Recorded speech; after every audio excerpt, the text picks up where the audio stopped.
Hello, everyone, and welcome back to The Rundown. I will be your host today, Craig DeLuz, coming at you from the West Coast, the left coast, behind the Iron Curtain, otherwise known as the Sierras. But as we all know, I do not do this program by myself. Nope, my name is Mike Piwowarski. Welcome to the Rundown, 2A Views Conservative News. Craig, it's a great day. It's a great day. We got great news for everybody, and we got new news for everybody. And how's your day going so far? It is going phenomenally. It is Thirsty Thursday, man, and I am needless to say, I am enjoying myself. Ah, yes, just keep your hands above the table. That's good. We, we, Yeah, right. so Okay, things are whatever you things say, bro. things are going well here. Things are going well here as well. So good to see you, sir. Good to see you. Good to see you. Excellent. Shall we Excellent. shall we include our viewer and listenership on our little teaser we've been doing for a couple of days here, and now we're finally ready to make the announcement? Yes, sir. Yes, sir. Won't you go ahead and let them know what's up? Yeah, if you look down over there, you'll see that we've been putting the Hitman Industries logo in there, and I know that might seem random if you didn't know what it was, but that's why we're telling you what it is. Newest sponsor joining the rundown is Hitman Industries. Hitman Industries is a barrel manufacturer, and they're one that has not normally put their name out there. They've been a component in let's just say this: if you own an AR series rifle, 50% chance the barrel in it comes from Hitman Industries. So that's how widespread they are. They're just now branding themselves outside of components, so you can get their barrels directly for anything that you may want to do. So we are very happy to have Hitman Industries with us. It's hitmanindustries.net.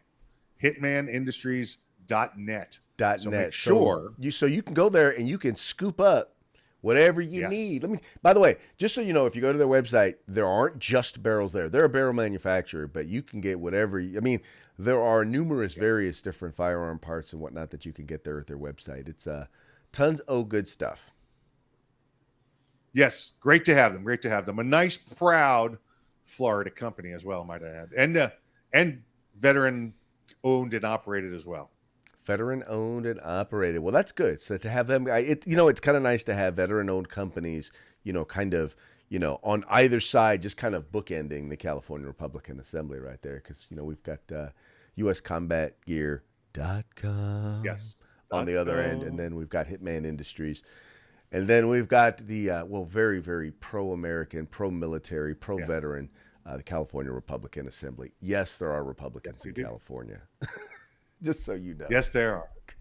They are. And I picture them all in like one giant gymnasium with the doors barricaded, trying to fight back the hordes. Yep. It feels that way. It does feel that way sometimes.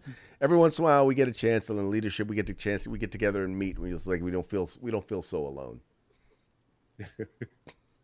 Yeah, I picture like they come to the door, they got to knock 3 times, the slide comes open, they go, "What's the password?" And then you say something like, Reagan Bush 1980, and then they let you in. Oh no! Make California great again. Yeah, make California great again. There you go. Yep. Let's see.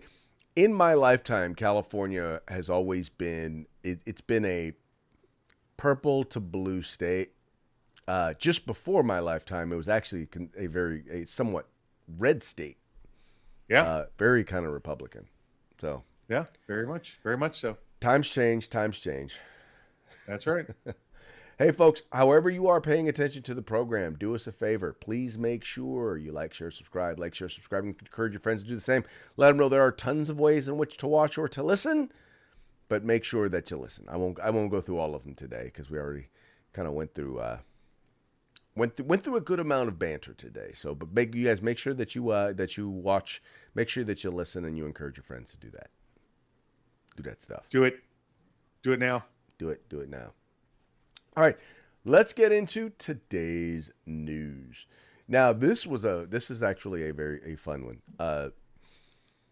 We lament, and I've been working in the 2A rights community for quite a while now, and one of the biggest challenges that we have sometimes is that Oftentimes what happens is our industry partners, those who manufacture firearms, in particular the larger companies, tend while many of them tend to support the Second Amendment, many of the larger companies tend to be very, very quiet when it comes to their support of the Second Amendment. Well, one company in particular, Smith and Wesson, after being called out or called to Congress to come and testify and talk about their killing machines, as Congress would likely would put it, Smith and Wesson has actually fired back in a well, it started off in this fired back in a letter which they sent to Congress, basically telling them, you know, go jump in a lake and directing. Actually, in my opinion, what I really like about this particular letter, Mike, was they actually are directing the blame exactly where it should be. And I figured I would give you the pleasure of sharing some of the details that are in the letter. Oh yeah, let me give you a little more background. Yeah. First, you know, like Craig said, like you said, the Smith and Wesson just decided they'd had enough. There's a lot of gun companies out there that have told ATF and other people no. I mean, and for instance, I know these are usually the middle or smaller companies, but they've told states that have like California, New York, or they have bans or certain sort of restrictions on firearms, and their firearms have to be modified before they can be sold in that state. And then they get those states, and law enforcement from that state says they'd like to purchase a firearm. For instance, I remember when the NYPD was looking for rifles, and they reached out looking to a couple of gun companies, and the gun companies told them, sure, we'll sell you the banned rifles. And they said, no, we're exempt. The company said, no, I don't see an exemption in the Second Amendment. So they told them no. So there's many companies out there that have stood up. But Smith & Wesson is definitely the largest of these companies to come around recently and say, get bent. If you recall from last week, the testimony on Congress, they requested Smith & Wesson provide information about research on their AR-15s and AR-15s involved in crimes, and because clearly insinuating that the AR-15 is the one out there committing the crime. And Smith & Wesson does make an AR-15 platform. Well, this letter was in response to that. And Craig, you got that letter there? Let's pull up some of these good quotes and give it to the folks out there. Let them see what this letter says to them. Hold on, pulling it up as we speak, folks. And this is not only a great letter from Smith & Wesson, but it's almost great to see, because back in 2000, during the last days of the Clinton administration, the then management of Smith & Wesson got with Bill Clinton and worked on the task force to add more restrictions to you and purchasing firearms and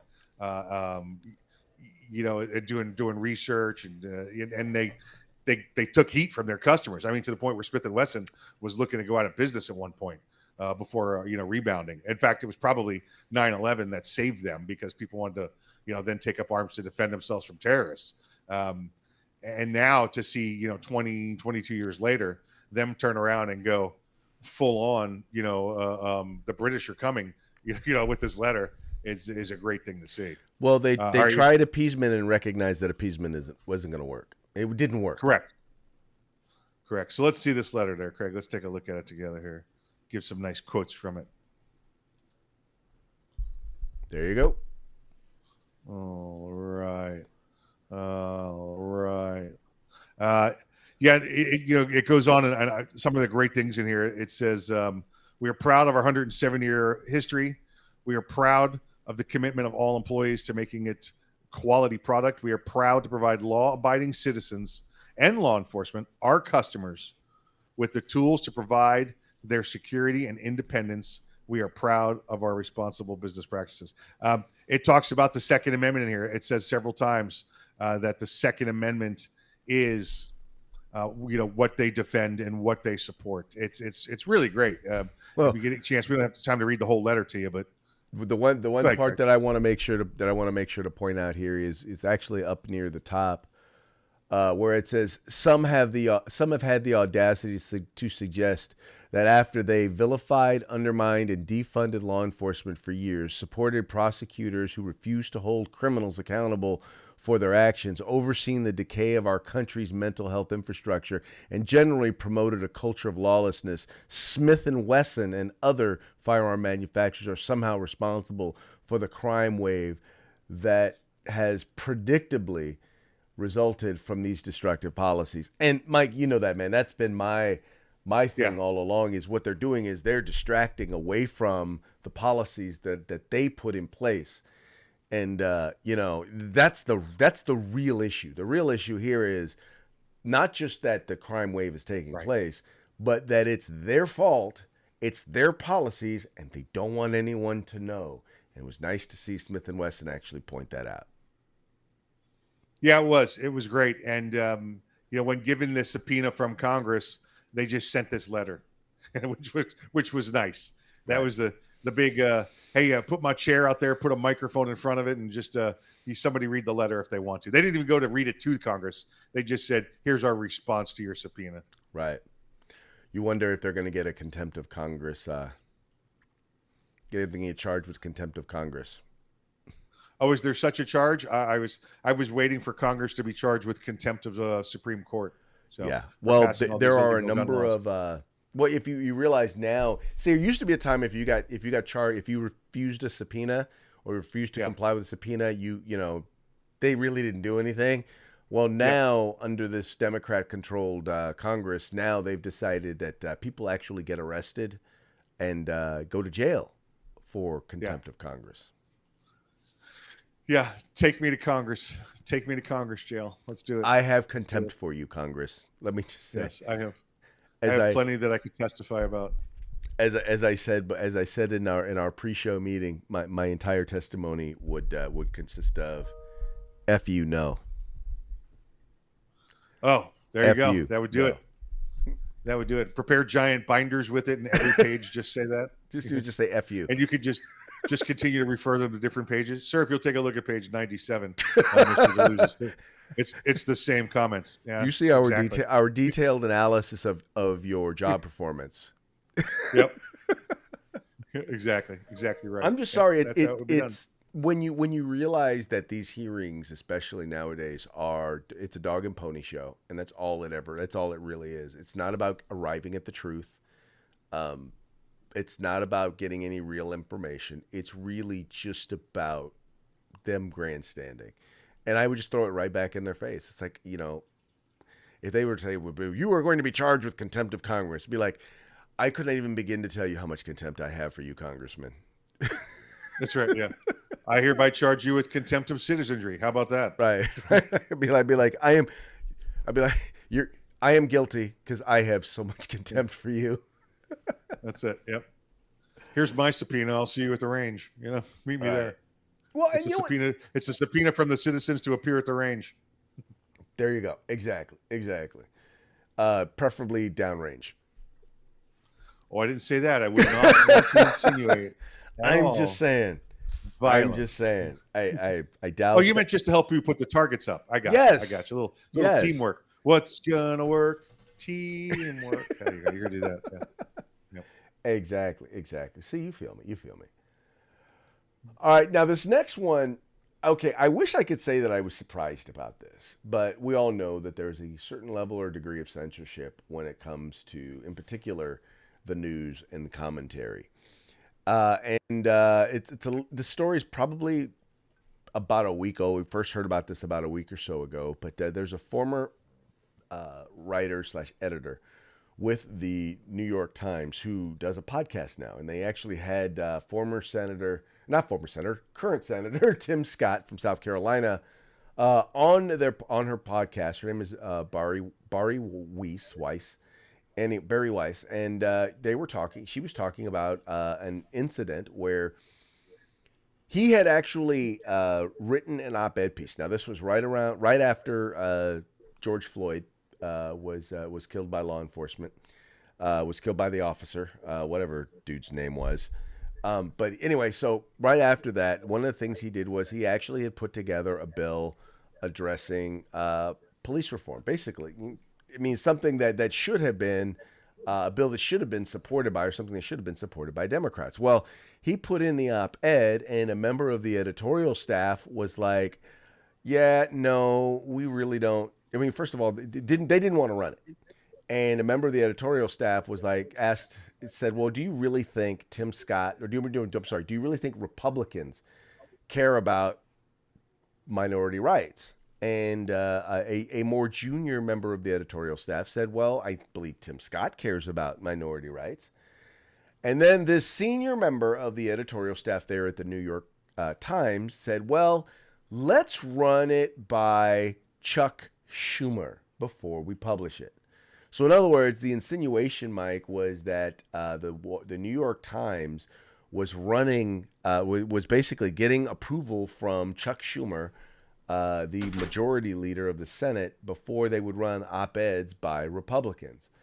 And by the way, this op-ed piece never actually ran in the New York Times. And mind you, this was also right around the same time that a piece by Tom Cotton was actually run in the New York Times. And as a result of it, and the backlash from some members of the editorial staff, the then opinion editor wound up getting fired or having to resign for actually running an op-ed, a commentary by a sitting Republican senator. Yes, yeah. You know what makes it even more outrageous to me, Craig, is, and for those that don't know it and don't follow the members of Congress, Senator Tim Scott is an African American gentleman. So they were saying he had obviously, that was the comment they were saying, kind of like a smart aleck remark. Well, minority matters matter to him, as if to say it doesn't matter to anybody else, because if they're not a minority issues don't matter. And that was I think that I found that pretty outrageous, was that white guys don't care about, or white women don't care about, the issues of minorities. It was I thought that was pretty offensive. And again, like you said, for them to run this past old Chucky Schumer, who's the New York Times working for here? Who are they? Whose team are they really on? Well, I think we've known that for a while, but look who, look who just proved it. Well, yeah, and I mean, here's the thing, man, and I do a lot.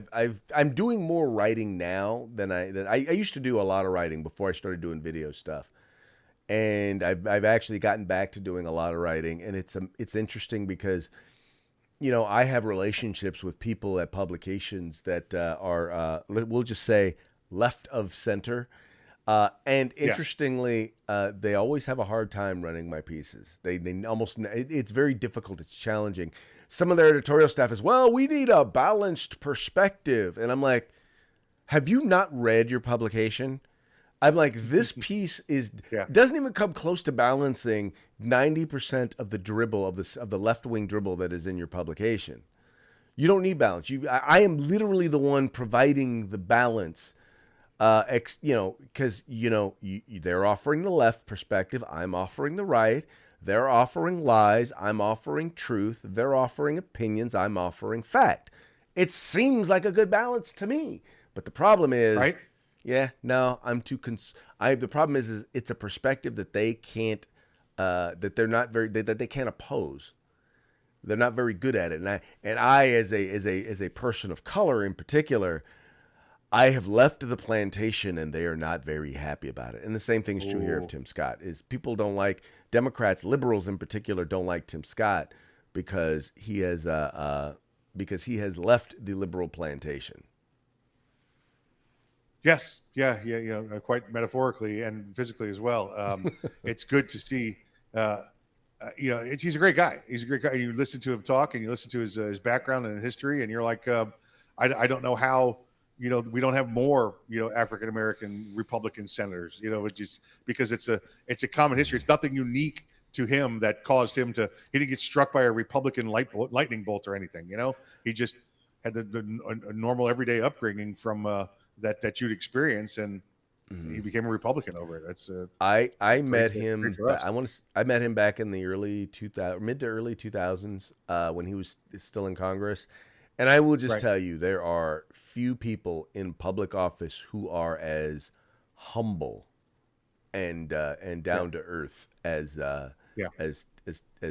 Senator Tim Scott. He is just one of the nicest people you will ever meet. Probably, in my Right. opinion, the nicest person in politics you will ever meet, ever. And I don't Yep. care what side of the Yep. aisle you're on. He will be. He is just. He is just. He's a really, really good guy. But he's also a very smart guy, and that's the other thing. If you look Yes. at any of the legislation, any of the legislative successes that Trump had, a number of them were guided through the legislative process by Senator Tim Scott. Yes, they were. Yes, I they hear were. there are rumors that there are a lot of people that are speculating he wants to run for president, and I'm like, please, Senate Majority Leader, please, it's time for Mitch Yeah. McConnell to go. Yes. Yeah. Yeah. Yep. Let him and Chucky go down retirement lane together. Yes, sir. That would be a good thing. That would definitely be a good thing. Yep. Yep. All right, moving right along. All right, Mike. This was okay. So this was crazy. So you had an incident where down in Texas, you had the Texas National Guard, right? Actually locked a gate. So there was a gate that was there. And here, matter of fact, I'll let you see the gate. So here you have a gate that was closed and locked by the Texas National Guard. And for some reason, the Border Patrol opened the gate? What's the story going on here?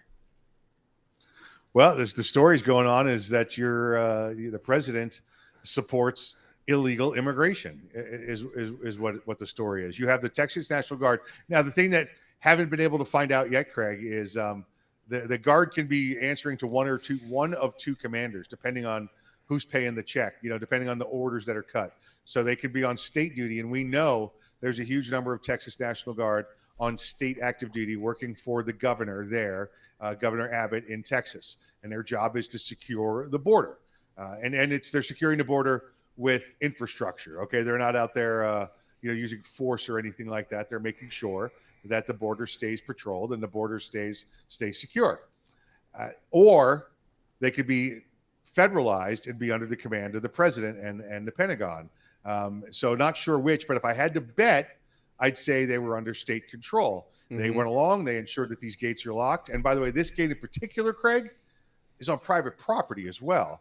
So the guard had already had a relationship with that owner to make sure property was patrolled and the gate was secure. Well, I guess the gate secure was just too much for the Border Patrol to stand. So they had excess people that wanted to come into the country.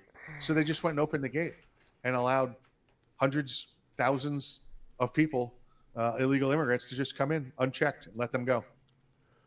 Well, and I'm assuming that the Border Patrol agents didn't necessarily like this, but they were probably ordered to do so.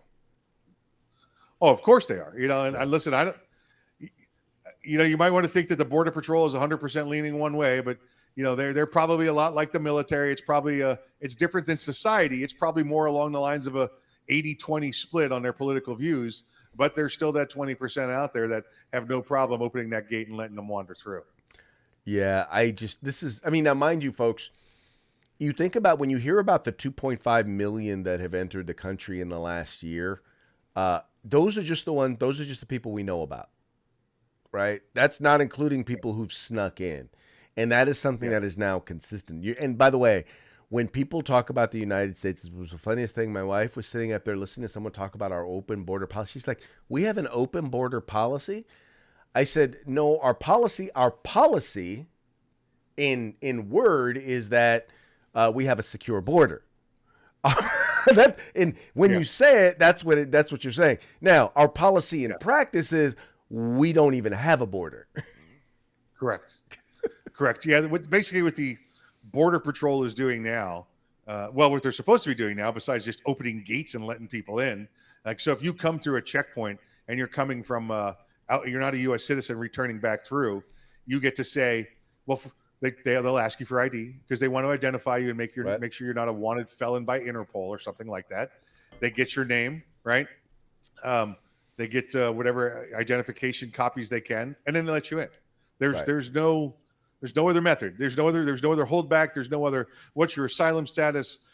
what's your reason for being here? It's just, oh, we just want to identify you. So they're just doing a check IDs at the club door. Well, they are, if they're here, if they're entering illegally, then they are actually issuing them a summons to show up in court, and they're finding that less than half are actually showing up on their court on their court date. Unless, of course, they enter illegally through a gate that they open for them. Yeah, there you go. And by the way, just so you know, you're paying for it. Just in case you didn't know. Even if you're not paying for it directly, you're paying for it. Yep. Which Absolutely. is, like I said, it's only a matter of time before they start issuing them Social Security numbers at the border. That way they can collect their federal benefits. It's only a matter of time. It is only a matter of time, because that's how their policies appear to be working. Just so you know. All right, Mike, you brought up this next one, so I'm going to let you go ahead and share this next story. No sorority for you. Bring the title page up. I'm just going to read the headline of this title here, and then we'll have the discussion. The headline of this title, it's one of them, spit out coffee moments, right? So let's bring up the front page on this so I can read this.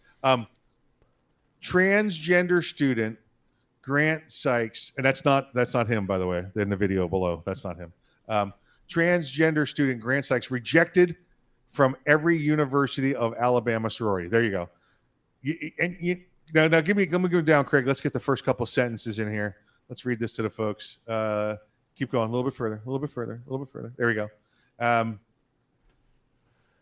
Grant Sykes wrote on Instagram, and I'm going to say he was denied entry into all sororities on campus, and there's 20 campus chapters. Well, that's because you're a dude, okay? That's because you're not a lady. You're not a woman. You're not a female. That's why you didn't get into the sorority, all right? Now, let's go back and let's talk, Craig, for you and me for a moment about transgender rights. If you want to be a transgender person and you want to live your life one way, as opposed to the way you were born, listen, that's your issue. That's your personal issue. But once you start to force other people to conform to your choice, that's where I think my line is drawn. Yeah. And so you have a man who has dressed as a female, and this guy's I don't want to be a judge of female fashion or anything, but he's not trying real hard either. All right. And we've seen people who have tried less. Yes, yeah. Sure we have. Yeah. Like the one guy that went to jail. Remember that guy? He had a beard still. Yes, he did. Craig, here's my line. You want to live your life like that? Listen, we be friends, we do whatever, but again, once you start to make others want to conform to you, and now you lay blame on them for failing to conform to your differences. Sorry. That's my line, Craig. And I think the university should probably toss him out for conduct unbecoming a student, for putting him through all this ridiculousness, putting the school through all this ridiculousness. Now they're going to have to go back and go, well, you see, Grant, a sorority's for a woman. I didn't realize we had to do the third grade education part of this. You're supposed to be in college now. Well, yeah. I mean, I think you hit the nail on the head. The thing is, what this comes back to is requiring other people to comply with your choices, your lifestyle choices, and that's a major problem. And I will tell you right now, do not be surprised if this university goes after these sororities. Do not be surprised at all, because even though it's in Alabama, that's my only hope. Universities have become so woke. Doesn't really matter where they are. Academics tend to they tend to be very, very lost. And so anyway, it would not surprise me one bit if they were to then turn around and go after. We'll see, and we'll have to watch this. In my history of those that I know that are from the University of Alabama there, and this is Alabama, that they are very much Roll Tide and maybe not so much Roll Pride. So we shall see. I hope that you are right, and I hope that is something that will actually trend in universities. Period. That would be phenomenal. Yeah. Now again, let's clarify, folks. we're talking about complying and conformity. They didn't turn somebody away in a wheelchair. Right. You know, they didn't have. It's not about ramps. It didn't want access for the blind. You know, with the braille or anything like that on the doors. That because it's a public university. Or turning away some this person was of color. Yep. Yeah. Exactly. Right. This is somebody else that came up and said, "I'm different. You have to deal with it. You have to. Right. You have to deal with it." So Exactly. it was just, you know, sorry. You know, that's it. If you want to join a fraternity, you're probably open to it. You Well, know, how like, about this? How about you start your yeah. own Greek organization? Oh, And you're talking like a lambda thing now, right? they You're you need to get their own Greek organization. It's a creating their own, right? Oh, that was bad. That was bad. I'm gonna answer for that one. Okay, moving right along. No offense to the Tri-Lambs, but if everybody remembers, that's and Omega. It's a reference to the Revenge of the Nerds movie, okay, Yes. where they nerds weren't allowed in and they had to make it's a movie from the 80s, folks. It's like a long old movie. You should go check it out. Yeah. Yes, you should. Yes, you should. All right. What was the scene, Craig? And it was one of the Marvel movies, right? When it's Spider-Man's first appearance. Remember when they're fighting in the airport in Germany? Yes. And Spidey says, "Hey, you guys remember that old movie where the space guy wrapped the rope around the legs of the walking machine?" Yeah. Uh-huh. And then it was Don Cheadle's character that went, "Jesus, Tony, where'd you get this kid? How old is he?" You know? Okay, moving right along. Speaking of nerds, Liz Cheney is going to be in one of our parting shots. You know that. Well, first of all, I thought this one was hilarious because we all know that. First of all, the January 6th committee was basically it was kabuki theater. It was all set up. It was highly produced as a means in which to entertain people into believing that there is actually a conspiracy to overthrow the government on January 6th. Well, as they prepare for season 2 of the January 6th hearings, it has been confirmed that Liz Cheney will not be back for season 2 of January 6th hearings. Yeah. Her contract was not renewed, Craig. Her contract was not renewed. Yeah, so I guess I don't know. I guess she's been that part. The role has been recast. Yeah, the recast. Exactly right. There exactly you go. Right. Gotta love that one. With somebody from a different union is going to be sitting in that seat, hopefully. Yep. Exactly. But now here's the thing, though. There are going to be a number of items that are actually going to be discussed at the season 2 of the January 6th committee, and they're going to bring out the real truth of what happened on January 6th and what was really going on that day. You want to read the list here? Here's what really happened. We'll go every other. How about this? Here's Okay. what really happened on January the 6th. Gas was $1.93 per gallon.